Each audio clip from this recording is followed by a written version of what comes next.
Vitamin એથી ભરપૂર ગાજરના હલવાની recipe આજે હું તમારી સાથે શેર કરીશ। આ હલવો મેં થોડાક દેશી ગાજર અને થોડાક લાલ ગાજરમાંથી બનાવ્યો છે। તમે ફક્ત દેશી ગાજર કે ફક્ત લાલ ગાજરમાંથી પણ હલવો બનાવી શકો છો।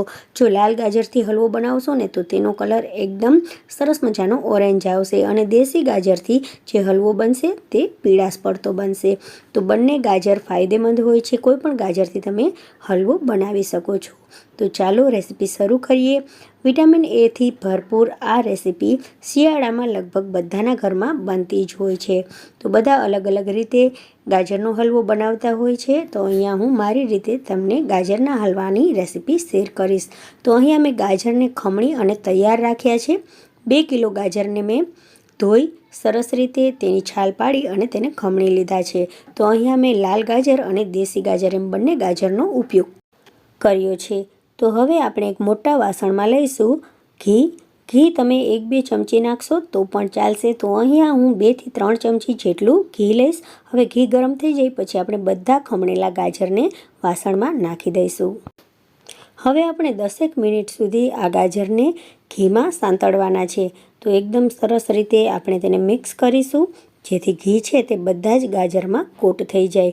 આ રીતે 10 મિનિટ ધીમા તાપે આપણે ગાજરને શેકવાના છે ઘીમાં, જેનાથી ગાજર છે તે સોફ્ટ થઈ જશે અને તેમાંનું પાણી છે તે પણ છૂટું પડશે।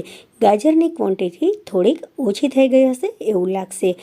તો આ રીતે આપણે ગાજરને 10 મિનિટ સુધી ધીમા ગેસની ફ્લેમ ઉપર શેકી લઈશું।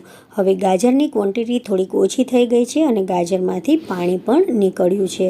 તો હવે આપણે તેમાં મલાઈવાળું દૂધ નાખીશું।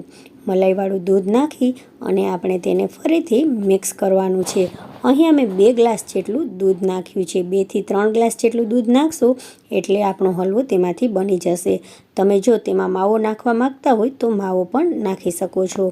તો હવે દૂધની સાથે માવો પણ નાખી શકાય છે, તેનાથી પણ જે હલવો બને છે તે સ્વાદિષ્ટ બને છે, પણ અહીંયા હું ફક્ત મલાઈવાળું દૂધ જ નાખીશ।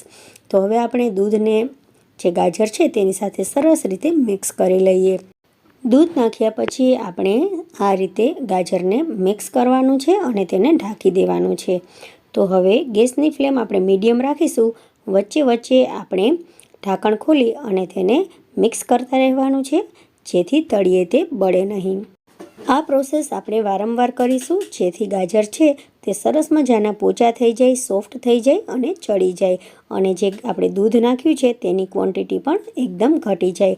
હવે દૂધ એકદમ બધું બળી ગયું છે। હવે આપણે તેમાં નાખીશું 3 વાટકી જેટલી ખાંડ। તો અહીંયા મેં 2 કિલો જેટલા ગાજર લીધા હતા।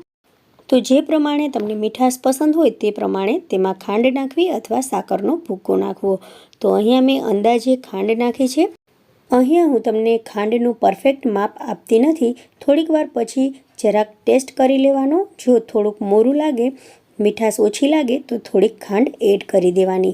મેં એ રીતે જ ખાંડને અહીંયા એડ કરી છે।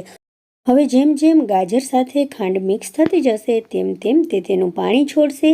હવે આ પાણી ધીમે ધીમે બળતું જશે। આપણે ગેસની ફ્લેમને અહીંયા મીડિયમ રાખીશું અને આ રીતે ગાજરના હલવાને ચલાવતા રહીશું। આ રીતે ચલાવતા રહેવાથી જે ગાજર છે તે પણ સોફ્ટ થઈ જશે અને કલર પણ તેનો બદલાઈ જશે। હવે આપણો જે હલવો છે તે સરસ મજાનો ફ્લેવરફુલ બને તે માટે અહીંયા આપણે એલચીનો ભૂકો નાખીશું। અહીંયા 1 ચમચી જેટલો મેં એલચીનો ભૂકો નાખ્યો છે, પણ જો વધારે તમને ફ્લેવર પસંદ હોય એલચીની તો વધારે પણ તેમાં નાખી શકો છો।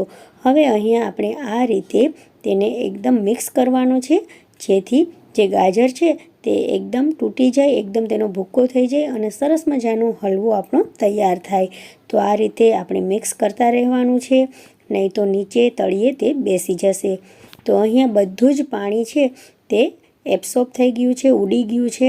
હવે આપણે તેને ઠંડો થવા દઈશું અને તેમાં થોડાક ડ્રાય ફ્રૂટ્સ એડ કરી દઈશું। તો જ્યાં સુધી જે ગાજર છે તે તળિયું છોડે નહીં ત્યાં સુધી આપણે તેને ચલાવતા રહેવાનું છે। તો અહીંયા આપણો ગાજરનો હલવો બની અને તૈયાર થઈ ગયો છે।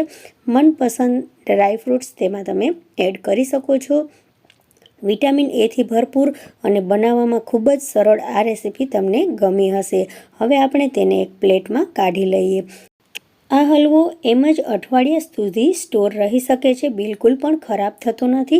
તો મિત્રો, તમને જો આ રેસીપી ગમે તો મારી ચેનલને સબસ્ક્રાઈબ કરવાનું બિલકુલ નહીં ભૂલતા. હવે આપણે તેનું પ્લેટિંગ કરી લઈએ. તો પ્લેટમાં મેં થોડોક હલવો નાખી દીધો છે અને થોડાક ડ્રાયફ્રૂટ્સ તેની ઉપર હું નાખી દઈશ. વિટામિન એથી ભરપૂર આ ગાજરના હલવાની રેસીપી જો તમને પસંદ આવી હોય તો તમે મારા વિડીયોને લાઇક, શેર અને સબસ્ક્રાઈબ કરજો. બેલ આઇકોનને પ્રેસ કરજો જેથી મારા નવા વિડીયો તમને સૌથી પહેલાં મળતા રહે. Thank you for watching. મળીએ નવી રેસીપી સાથે. ત્યાં સુધી બાય, ટેક કેર, જય હિન્દ.